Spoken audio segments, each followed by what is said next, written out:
This week, 2K invited several people to their studios to try out NBA 2K18 early and give their feedback. Two of the members that were there, they wrote articles for their websites, Brian for Forbes.com and Mike for OperationSports.com. The link to their full articles will be in the description. Both of these guys are experienced with the series. They play it every year. They're invested in the community. They know the issues. So we should definitely be paying attention to their opinions of this game. First up is the passing.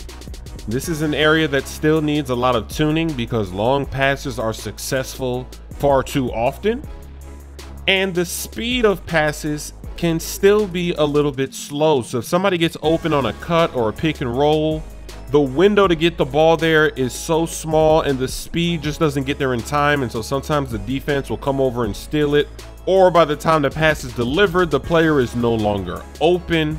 Now there is a new feature called pressure sensitive passing, which means that if you hold down the pass button longer, you're going to pass it to the player that is further away from you. So let's say you're on a fast break.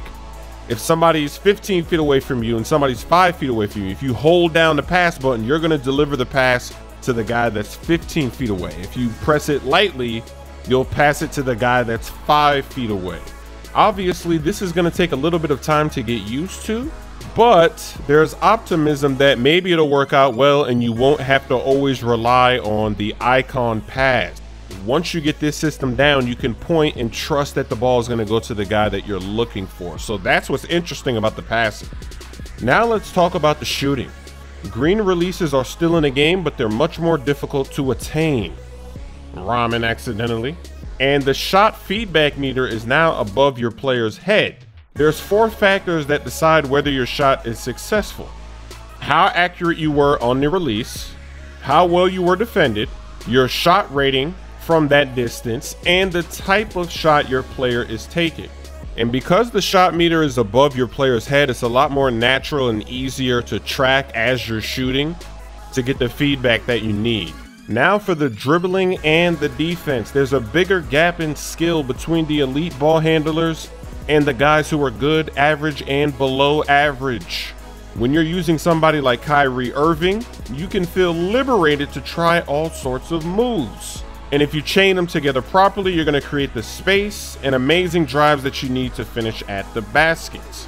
But if you're just using somebody else, they're not going to create as much space. And this is the same way on defense. So when you're defending good ball handlers, if you have a good defender, it's going to be easier to play this defense than it is with a bad defender.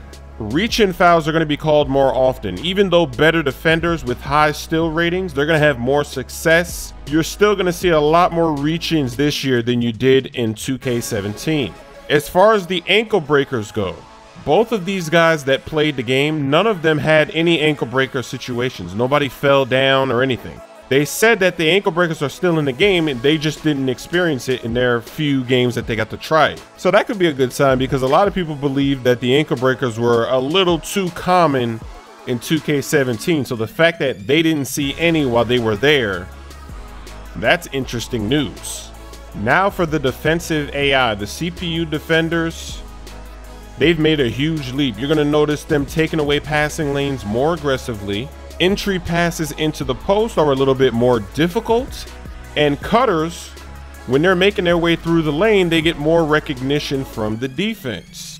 However, the AI is a little more realistic because if a defender's head is turned, he will not react on a play until he is looking at the action. So if somebody is cutting and they're not looking and you pass it, they're not just going to magically get the steal like they have in previous 2K games. So that is very interesting to hear that feedback there. That's going to change a lot on defense because now you can look at what's happening. You can look to see if players are paying attention. If they're not, you can be riskier with your passes. Next up is player strength. So the strength rating seems to be way more important in 2K18 than it has been in previous games. In the post, the heavier player almost always wins the back down segments, and contact in the paint is more apparent and impacting. That's pretty much everything that I read that caught my eye, but of course, if you want to read the full impressions from both of these guys, the links will be in the description. I didn't cover everything they talked about, but most of it. So if you do have the time, I say go ahead and read the full thing for yourself and let me know what you think about their impressions in the comments section. Look at this shot clock cheese.